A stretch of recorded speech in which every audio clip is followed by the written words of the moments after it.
नमस्कार साथियों, आपके एक महत्वपूर्ण अपडेट देना है। और अपडेट ये है कि जिस प्रकार से यूपीपीएससी ने अपना ओटीआर सिस्टम लागू किया है, ठीक उसी प्रकार से अब यूपी ट्रिपल एससी ने ओटीआर सिस्टम लागू कर दिया है।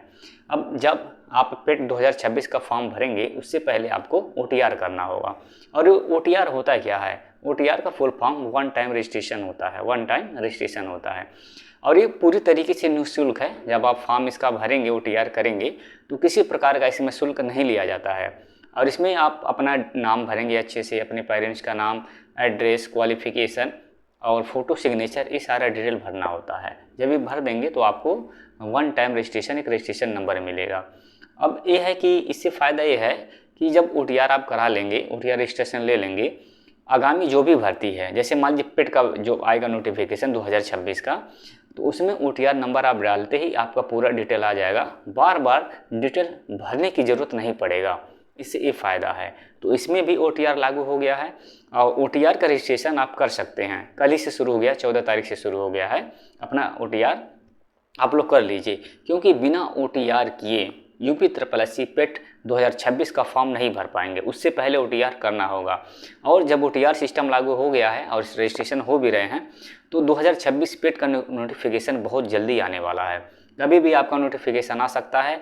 आप लोग अपनी तैयारी अच्छे से करते रहिए। और हाँ, ओटीआर ज़रूर कर लीजिए। बिना ओटीआर किए आप पेट का फॉर्म नहीं भर पाएंगे।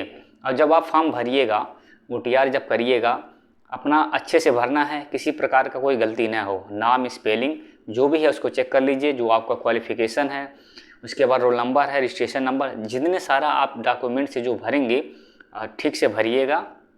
और फ़ोटो आपका नया हो, लेटेस्ट हो, फ़ोटो सिग्नेचर अच्छे से उसमें अपलोड करना है। कितने में करना हो, सारा चीज़ इसमें दिया हुआ है। तो इस चीज़ को ध्यान रखें कि किसी प्रकार का कोई गलती ना हो, क्योंकि एक बार जब ओटीआर कर देंगे तो फिर वो चेंज नहीं होगा। तो ये चीज़ आपको काफ़ी सावधानी से भरना होगा, आपको ध्यान रखना होगा।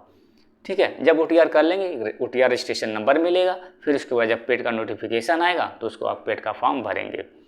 ठीक है, तो इससे फ़ायदा कि बार बार आपको पूरा डिटेल नहीं भरना पड़ेगा। जैसे ओटीआर रजिस्ट्रेशन आप नंबर डालेंगे, पूरा डिटेल आ जाएगा। इससे फ़ायदा है।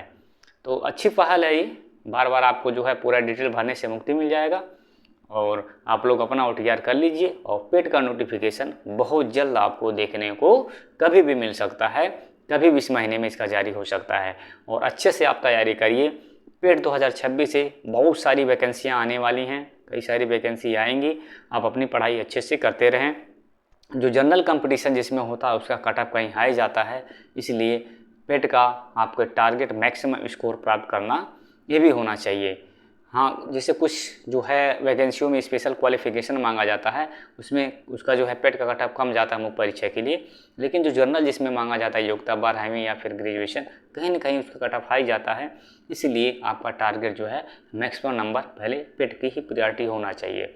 पेट में आप सर्वाधिक स्कोर लाएंगे तो जो आगामी भर्ती आएगी मुख्य परीक्षा के लिए, तभी आप क्वालिफाई कर पाएंगे। और इसका वैलिडिटी आपको पता है 3 साल रहने वाला है। जिनका कम आया है 2025 के पेट में, जिनके कम स्कोर आए हैं, वो लोग अच्छे से मेहनत करें ताकि 2026 के पेट के स्कोर में अच्छा नंबर ला सकें और इसी से अपने जो भी वैकेंसी है अपना फॉर्म फिल कर सकें। तो ये था इम्पॉर्टेंट अपडेट जो आपके साथ देना था।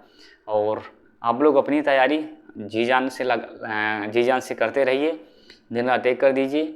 एग्ज़ाम बहुत जल्द होगा इसका। जब पेट का नोटिफिकेशन आएगा, ज़्यादा समय नहीं मिलने वाला, 2 से ढाई महीना मिलेगा, इससे ज़्यादा समय नहीं मिलेगा। तो नोटिफिकेशन कभी भी आ सकता है। आप लोग वन टाइम रजिस्ट्रेशन अपना जो ओटीआर है उसको शुरू कर दीजिए। जो लोग नहीं किए हैं, कल ही से शुरू कर सकते हैं। आप अपना कर लीजिए। उसके बाद फिर पेट का जब नोटिफिकेशन आएगा उसका फॉर्म आप भर पाएंगे। ठीक है ना फ्रेंड्स? तो आज के लिए इतना ही। मिलते हैं नेक्स्ट वीडियो में।